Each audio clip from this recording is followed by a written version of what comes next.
பிரியமானவர்களே, இயேசு கிறிஸ்துவின் நாமத்தில் உங்களுக்கு என் அன்பின் வாழ்த்துக்கள். இந்த மாதத்தின் கடைசி நாளுக்குள்ள வந்துட்டோம். இந்த மாதம் முழுவதும் ஆண்டவர் அற்புதமாய் நடத்தினார்ல, ஆண்டவருக்கு ஸ்தோத்திரம். அதுவும் இந்த மாதத்துல இஸ்ரவேல் தேசத்திலிருந்து எருசலேமை சுற்றியுள்ள பகுதிகளை நீங்க அருமையா பார்த்து ரசித்து வசனத்தினால் ஆசீர்வதிக்கப்பட ஆண்டவர் உதவி செய்தார். ஆண்டவருக்கு ஸ்தோத்திரம்.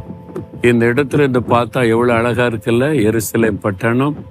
இந்த இடம் நம்முடைய உலக எழுப்புதல் ஜெப மையம், இயேசு விடுவிக்கிறாருக்கு தேவன் தந்திருக்கிற இடம். இது வாடகைக்காக ஆண்டவர் நமக்கு தந்திருக்கிறார்.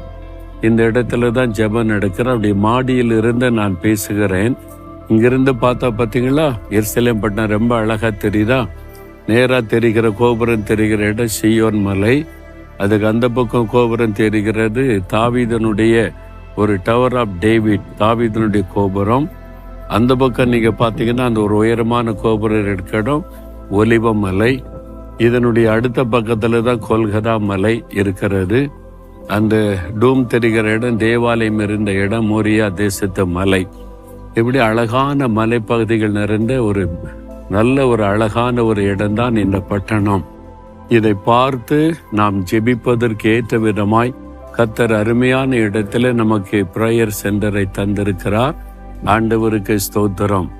நீங்க இஸ்ரவேல் தேசத்துக்கு எப்போதாவது வரக்கூடியதா இருந்தா கட்டாயம் நம்முடைய பிரேயர் சென்டருக்கு வாங்க, வந்து ஜெபிச்சுட்டு போகலாம். கர்த்தர் ஆசீர்வதிப்பார்.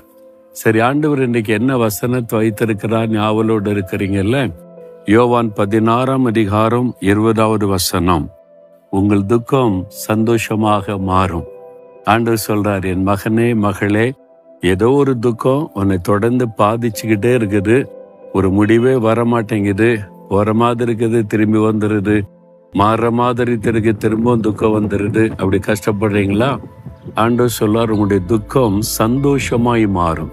உங்களுடைய துக்கம் நீக்கி போடுவது மாத்திரம் அல்ல, அதை சந்தோஷமாய் ஆண்டவர் மாற்றுவாராம். எதை குறித்து துக்கப்படுவீர்களோ அதே காரியத்துல சந்தோஷத்தை நீங்கள் பார்க்கும்படி ஒரு மாற்றத்தை கர்த்தர் உண்டாக்குவார். ஒரு சமயம் ஒரு கணவன் மனைவியும் வந்தாங்க. அவங்களுக்கு 10 வருஷத்துக்கு மேல குழந்தை இல்லை. அதுவே ஒரு துக்கம்.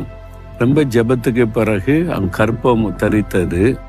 ஆனா ஒரு 4 மாசத்துல அந்த கர்ப்பம் அழிந்து விட்டது. அப்போ வந்ததும் போய்விட்டது. துக்கத்துக்கு மேல் துக்கம். குழந்தை இல்லை இத்தனை வருஷமா, அந்த அவமானம் துக்கம். அந்த உண்டான குழந்தையும் சில மாதத்துல கரு அழிந்து விட்டது, இன்னும் துக்கம். ரொம்ப மனவேதனை இல்லை, அதை நினைச்சாலே துக்கத்தோடு தான் வந்து நின்றார்கள்.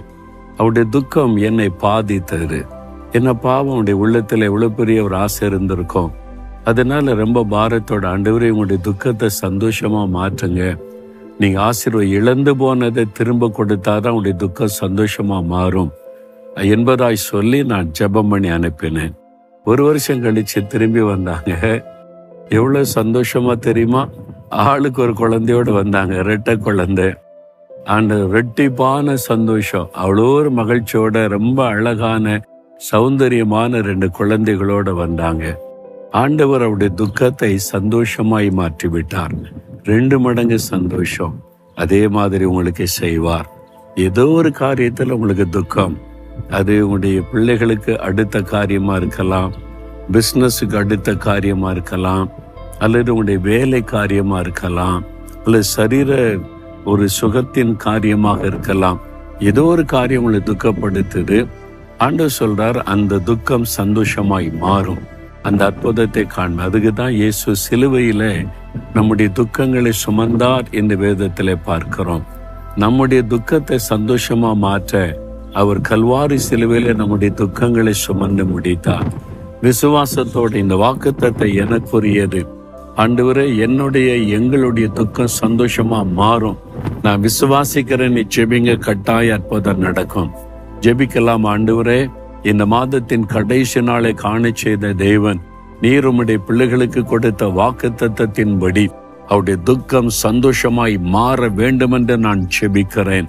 நீர் வாக்கு மாறாத தேவன், கட்டாயம் அவளை துக்கப்படுத்துகிற அந்த காரியத்தில் அற்புதம் செய்து அவருடைய துக்கத்தை சந்தோஷமாய் மாற்றுகிறதற்காக ஸ்தோத்திரம், ஸ்தோத்திரம், ஸ்தோத்திரம். இயேசு கிறிஸ்துவின் நாமத்தில் ஜெபிக்கிறேன் பிதாவே. ஆமேன், ஆமேன்.